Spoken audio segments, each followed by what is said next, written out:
ലാൽ, സിയാദ്, വേദിയിലിരിക്കുന്ന പ്രിയപ്പെട്ടവരെ, 42 വർഷങ്ങൾക്ക് മുൻപ് ഞാൻ കണ്ട ഒരു സ്വപ്നമാണ് ദേവദൂതൻ. എൻ്റെ ആദ്യ സിനിമയ്ക്കായി ഞാൻ കണ്ട സ്വപ്നമാണ്. ആ സ്വപ്നം സാക്ഷാത്കരിക്കാൻ എൻ്റെ കൂടെ അന്നുണ്ടായിരുന്നത് രഘുനാഥ് പലേരി എന്ന എൻ്റെ പ്രിയ സുഹൃത്ത് മാത്രമായിരുന്നു. ഞങ്ങൾ ഒരുമിച്ചാണ് ഈ സ്വപ്നം കണ്ടത്, ഈ സ്വപ്നം നെയ്തെടുത്തത്. പക്ഷേ ഞങ്ങൾക്കിന്നും അജ്ഞാതമായ കാരണങ്ങളാൽ ആ സിനിമ സംഭവിച്ചില്ല. പിന്നീട് 18 വർഷങ്ങൾക്ക് ശേഷം ഞങ്ങളുടെ ആ സ്വപ്നങ്ങൾക്ക് ചിറക് മുളിപ്പിക്കാൻ ഞങ്ങളുടെ കൂടെ കൂടിയ ആളാണ് സിയാദ്. സിയാദ് ഈ സിനിമ നിർമ്മിക്കണമെന്ന് ആഗ്രഹിച്ച് ഞങ്ങളുടെ അടുത്തേക്ക് വരുമ്പോൾ പിന്നീട് ഞങ്ങളോടൊപ്പം ചേർന്നതാണ് പ്രിയ മോഹൻലാൽ, വിദ്യാസാഗർ, സന്തോഷ്, അങ്ങനെ ഒരുപാട് ടെക്നീഷ്യന്മാർ, എൻ്റെ കൂടെ ആദ്യമായിട്ട് വർക്ക് ചെയ്യുന്ന ഒരുപാട് പേര് ഈ സിനിമയ്ക്ക് വേണ്ടി എൻ്റെ കൂടെ ഉണ്ടായിരുന്നു. പക്ഷേ ആ സിനിമ നമ്മൾ ആഗ്രഹിച്ച പോലെ, നമ്മൾ പ്രതീക്ഷിച്ചത് പോലെ തിയേറ്ററുകളിലേക്ക് എത്തുമ്പോൾ അത് വേണ്ട രീതിയിൽ സ്വീകരിക്കപ്പെട്ടില്ല എന്നുള്ളതാണ്. ആദ്യ തവണ 1982-83 കാലഘട്ടത്തിൽ ഞാനും രഘുവും കൂടി ഈ സ്ക്രിപ്റ്റ് എഴുതുമ്പോൾ ഏകദേശം 1 വർഷക്കാലം ഞങ്ങൾ ആ സ്ക്രിപ്റ്റിൽ മാത്രം വർക്ക് ചെയ്തിരിക്കുകയായിരുന്നു. അന്ന് സംഭവിക്കാതെ പോയ ആ സിനിമ വീണ്ടും റീവർക്ക് ചെയ്യുമ്പോൾ 2000-ൽ അത് ചെയ്യുമ്പോൾ വീണ്ടും ഞങ്ങൾ 1 വർഷക്കാലം അതിൻ്റെ പുറകിൽ, ഞാൻ എൻ്റെ വീട്ടിൽ എൻ്റെ കുടുംബത്തെ കാണാൻ പോലും പോകാതെ 1 വർഷക്കാലം എറണാകുളത്ത് ഒരു വീടെടുത്ത് താമസിച്ചിട്ട് ഞങ്ങൾ ഈ സ്ക്രിപ്റ്റ് റീവർക്ക് ചെയ്തത്. അത്രമാത്രം സമർപ്പണത്തോടെ ഞാൻ ചെയ്ത മറ്റൊരു സിനിമയും ഇല്ല എന്ന് എനിക്കിവിടെ ഉറപ്പിച്ച് പറയാം. അതും പക്ഷേ നമ്മൾക്ക് വലിയ നിരാശ സംഭവിച്ചൊരു സിനിമയാണത്. എനിക്കും സിയാദിനും രഘുവിനൊക്കെ വലിയ രീതിയിൽ അക്കാര്യത്തിൽ വലിയ സങ്കടങ്ങൾ വരുത്തിയൊരു സിനിമ കൂടിയാണ്. ഇന്ന് 24 വർഷങ്ങൾക്ക് ശേഷം ആ സിനിമ വീണ്ടും പ്രേക്ഷകരിലേക്ക് എത്തുന്നു എന്നുള്ളതാണ് ഏറ്റവും വലിയ സന്തോഷം. ഈ സിനിമയ്ക്ക് അന്ന് കാലം തെറ്റിപ്പിറന്ന സിനിമയെന്ന് പറയുമ്പോൾ ഇന്ന് ഇതാണ് ഈ സിനിമ പ്രേക്ഷകരുടെ മുന്നിലേക്ക് എത്തേണ്ട കാലം എന്ന് ഞാൻ വിശ്വസിക്കുകയാണ്. കാരണം 2000-ൽ ഈ സിനിമ ഇറങ്ങിയപ്പോൾ ജനിച്ചിട്ട് പോലും ഇല്ലാത്ത ഒരു തലമുറ ഇന്ന് ഈ സിനിമയെക്കുറിച്ച് സോഷ്യൽ മീഡിയയുടെ ഇടങ്ങളിൽ നടത്തുന്ന അവരുടെ അഭിപ്രായങ്ങൾ, ഈ സിനിമയോടുള്ള അവരുടെ താല്പര്യങ്ങൾ വലിയ ചർച്ചയായി മാറുമ്പോഴാണ് ഒരുപാട് പേര് നമ്മളോട് ആവശ്യപ്പെടുന്നു, ഇത് റീമാസ്റ്റർ ചെയ്ത് റിലീസ് ചെയ്യേണ്ടതുണ്ട്. അതിനായി കാത്തിരിക്കുന്ന ഒരുപാട് വലിയ ഒരു പ്രേക്ഷക സമൂഹമുണ്ട് എന്ന് ഞങ്ങൾ തിരിച്ചറിഞ്ഞതിൻ്റെ ഭാഗമായിട്ടാണ് ഇത് നമ്മൾ ഇങ്ങനെയൊരു റീമാസ്റ്റേർഡ്, എഡിറ്റഡ് 4K അറ്റ്മോസ് വേർഷനിലേക്ക് ഈ സിനിമ കൊണ്ടുവരുന്നത്. ഇതിൻ്റെ പുറകിൽ പ്രവർത്തിച്ചത് സിയാദിൻ്റെ മകളും ഉൾപ്പെടെയുള്ള ബോണി തുടങ്ങിയ കുറച്ച് ചെറുപ്പക്കാരുടെ കഠിനമായ പരിശ്രമമാണ് ഇതിനുള്ളത്. അവരെല്ലാവരും കൂടെ ചേർന്ന് ഇതിൻ്റെ ഒരു പ്രവർത്തനം പാതി വഴിയിലെത്തിയപ്പോഴാണ് എന്നെ അറിയിക്കുന്നത് ഞങ്ങളിങ്ങനെ ഒരു മൂവ്മെൻ്റ് ഉണ്ടാകുന്നത്. ഞാനത് പോയി കണ്ടപ്പോഴാണ് ഞാനാണ് നിർദ്ദേശിച്ചത് ഇത് എഡിറ്റ് ചെയ്തിട്ട് ഇതിൻ്റെ ഒരു പുതിയ വേർഷൻ, നമ്മളിതുവരെ കഴിഞ്ഞ പ്രാവശ്യം ഇതിനു മുമ്പ് റിലീസ് ചെയ്തപ്പോൾ ഉണ്ടായിരുന്ന ആ കണ്ടൻറ്റിൽ നിന്നും കാര്യമായൊരു എഡിറ്റിംഗ് നടത്തിക്കൊണ്ടാണ് ഇന്ന് ഈ വേർഷനിലേക്ക് എത്തുന്നത്.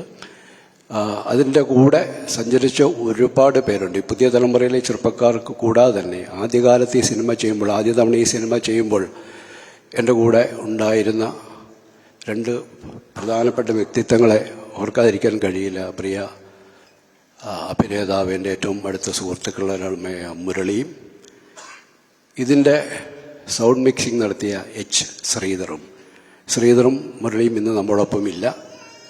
ശ്രീധർ AR റഹ്മാൻ്റെ എല്ലാ പാട്ടുകൾക്കും എല്ലാ സിനിമകൾക്കും ഫൈനൽ മിക്സിംഗ് ചെയ്യുന്ന സൗണ്ട് റെക്കോർഡിസ്റ്റായിരുന്നു. അന്ന് അദ്ദേഹം ഒരുമിച്ച് ഇതിൻ്റെ DTS മിക്സിംഗ് ചെയ്യുമ്പോൾ അദ്ദേഹം എൻ്റെ അടുത്ത് പറഞ്ഞത്, ഇത്രയും പെർഫെക്റ്റ് ആയിട്ടുള്ള ഒരു ഓഡിയോ ട്രാക്സ് എനിക്ക് ഇതിനു മുമ്പ് കിട്ടിയിട്ടേയില്ല. അതുകൊണ്ട് രാവും പകലും ഉറക്കമൊഴിച്ചിരുന്ന് അദ്ദേഹം ഇതിൻ്റെ മിക്സിംഗ് ചെയ്തു. പക്ഷെ നമ്മളുടെ തിയേറ്ററുകളിൽ അന്ന് എല്ലാ വ്യാപകമായിട്ട് DTS സംവിധാനം ഇല്ലാത്തത് കൊണ്ട് എല്ലാ പ്രേക്ഷകർക്കും അത് അതിൻ്റെ പരിപൂർണമായ ഒരു ആസ്വാദന സാഹചര്യം ഇല്ലാതെ പോയി എന്നുള്ളതാണ് സംഭവിച്ച മറ്റൊരു സങ്കടം. ഇന്ന് പക്ഷേ നമ്മൾ 4K അറ്റ്മോസ് വേർഷനിലേക്ക് എത്തുമ്പോൾ നമുക്ക് ധാരാളം തിയേറ്ററുകളുണ്ട്. അതിന് അത്തരം സാങ്കേതിക സാഹചര്യങ്ങളുള്ള ഒരുപാട് തിയേറ്ററുകളുണ്ട്. നമ്മളിതൊരു വൈഡ് റിലീസിലേക്കല്ല പോകുന്നത്. നമ്മൾ ഇത്തരം സാങ്കേതിക സംവിധാനങ്ങളുള്ള തിയേറ്ററുകളിൽ മാത്രമായിരിക്കും ഇത് റിലീസ് ചെയ്യപ്പെടുക. അതോടൊപ്പം തന്നെ എന്നോടൊപ്പം പ്രവർത്തിച്ച മറ്റ് പ്രിയപ്പെട്ട ആൾക്കാരെയെല്ലാം, ഭൂമിയെക്കുറിച്ച് പറഞ്ഞു. ഭൂമിനാഥൻ എൻ്റെ സിനിമയുടെ ഏറ്റവും വലിയ ബലമായിട്ട് എനിക്ക് എപ്പോഴും കൂടെ ഉണ്ടായിരുന്നത് ഭൂമിനാഥനാണ്. രഞ്ജിത്ത് പറഞ്ഞത് 100% ശരിയാണ്. ഇത്രമാത്രം താളബോധമുള്ള ഒരു എഡിറ്ററില്ല. ഭൂമി നന്നായിട്ട് മൃദംഗം വായിക്കുന്ന ആളാണ്. അതുകൊണ്ട് തന്നെ ആ താളബോധം അദ്ദേഹത്തിന് ജന്മസിദ്ധമായിട്ടുള്ളതാണ്. ഒപ്പം സന്തോഷ്, രഘു, എല്ലാവരും ഇന്നിവിടെ നമ്മുടെ കൂടെ ഇല്ലാതെ പോയ ഒരാൾ കൂടിയുണ്ട്. അത് ഈ സിനിമയുടെ ഏറ്റവും വലിയ ആത്മാവെന്ന് പറയാവുന്ന, ഇതിൻ്റെ സോളെന്ന് പറയാവുന്ന സംഗീതത്തിൻ്റെ പിന്നണിയിൽ അതിന് കാരണക്കാരനായ പ്രിയ വിദ്യാസാഗറാണ്.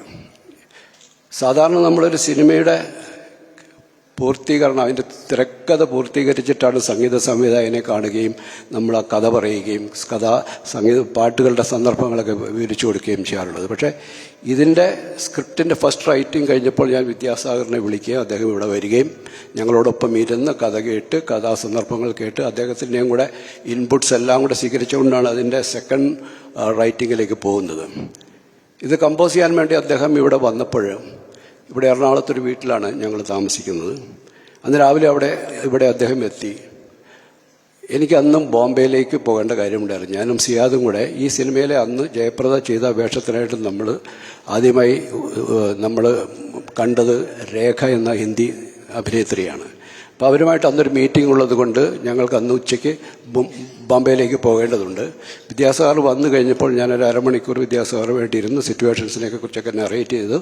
ഞാൻ പറഞ്ഞു എനിക്കിങ്ങനെ എയർപോർട്ടിലേക്ക് പോകാൻ സമയമായി, ഞാൻ എൻ്റെ ഡ്രസ്സൊക്കെ പെട്ടിയൊക്കെ പാക്ക് ചെയ്ത് ഞാൻ ഉടനെ തന്നെ പോകുമെന്ന് പറഞ്ഞ് ഞാൻ എൻ്റെ മുറിയിലേക്ക് പോയി. നിങ്ങൾ കമ്പോസ് ചെയ്തോളൂ, ഞാൻ നാളെ വരുമ്പോൾ കേൾക്കാമെന്ന് പറഞ്ഞു. ഞാൻ മുകളിൽ പോയി എൻ്റെ പെട്ടിയൊക്കെ പാക്ക് ചെയ്ത് ഒരു അരമണിക്കൂറിൽ താഴേക്ക് വരുമ്പോൾ എൻ്റെ അടുത്ത് പറഞ്ഞു, CBG 1 മിനിറ്റ്, ഒരു പാട്ട് കൂടെ ഒരു ട്യൂണായിട്ടുണ്ടെന്ന് കേട്ടിട്ട് പോയിക്കോളാൻ പറഞ്ഞു. അങ്ങനെ അദ്ദേഹം ഒരു ട്യൂൺ മൂളി. എന്നെ വല്ലാതെ ആകർഷിച്ചു ആ ട്യൂൺ. അപ്പോൾ തന്നെ തിരുമേനി പറഞ്ഞു, ഞാനൊരു 4 വരി എഴുതിയിട്ടുണ്ടെന്ന് പറഞ്ഞു. അങ്ങനെ തിരുമേനിയും വിദ്യാസാഗറും കൂടെ ആദ്യത്തെ കമ്പോസ് ചെയ്ത പാട്ടിൻ്റെ ആദ്യത്തെ 4 വരികൾ പാടി കേൾപ്പിച്ചു. അതാണ് കരളെ നിൻ കൈപിടിച്ചാലെന്ന പാട്ട്. ഒരു നിമിഷ നേരം കൊണ്ട് അത് സൃഷ്ടിക്കുകയാണ്. പിന്നീട് എന്തൊരു മഹാനുഭാവലു എന്ന് പറയുന്ന പാട്ട് വിദ്യാസാഗർ തന്നെ എൻ്റെ അടുത്ത് പറഞ്ഞത്, 1 മാസക്കാലം അദ്ദേഹം അതിൻ്റെ നൊട്ടേഷൻസ് എഴുതുവാൻ വേണ്ടി മാത്രം, അതിൻ്റെ കമ്പോസിഷൻ്റെ ഡീറ്റെയിൽഡായിട്ടുള്ള അതിൻ്റെ എല്ലാ പണികളും എടുക്കാൻ അദ്ദേഹത്തിന് 1 മാസത്തോളം വേണ്ടു. അതിനുശേഷമാണ് അത് റെക്കോർഡിങ്ങിലേക്ക് പോയത്. അങ്ങനെ സംഗീതത്തിൻ്റെ ഏറ്റവും ഈ സിനിമ സംഗീതത്തിൻ്റെ ആത്മാവ് പൂർണ്ണമായിട്ട് നിറഞ്ഞു നിൽക്കുന്ന ഒരു കഥയാണ്, ഒരു സിനിമയാണിത്. അത് സാധ്യമായത് വിദ്യാസാഗർ എന്ന് പറയുന്ന മാന്ത്രികനായ സംഗീതത്തിലൂടെയാണ്. അതിന് ഏറ്റവും ഉചിതമായ വരികൾ എഴുതുന്ന പ്രിയ തിരുമേനിയാണ്. എല്ലാവരെയും സ്നേഹത്തോടെ ഞാൻ ഈ അവസരത്തിൽ ഓർക്കുകയാണ്. ഒപ്പം ഈ സിനിമയെ ഒരു വലിയ ഒരു പ്രോജക്റ്റാക്കി മാറ്റാൻ കാരണം മോഹൻലാൽ എന്ന് പറയുന്ന മലയാളത്തിൻ്റെ ഏറ്റവും പ്രിയപ്പെട്ട അഭിനേതാവാണ്. അദ്ദേഹത്തിൻ്റെ സാന്നിധ്യം തന്നെയാണ് ഈ സിനിമയുടെ ഏറ്റവും വലിയ ശക്തിയും ബലവുമായി തീർന്നത്. വീണ്ടും ഈ 24 വർഷങ്ങൾക്ക് ശേഷം ഈ പുതിയ വേർഷൻ്റെ ട്രെയിലർ ലോഞ്ചിനായിട്ട് അദ്ദേഹം നമ്മളോടൊപ്പം ഇവിടെ എത്തിയതിൽ അദ്ദേഹത്തോടുള്ള എൻ്റെ സ്നേഹവും നന്ദിയും അറിയിക്കുന്നു.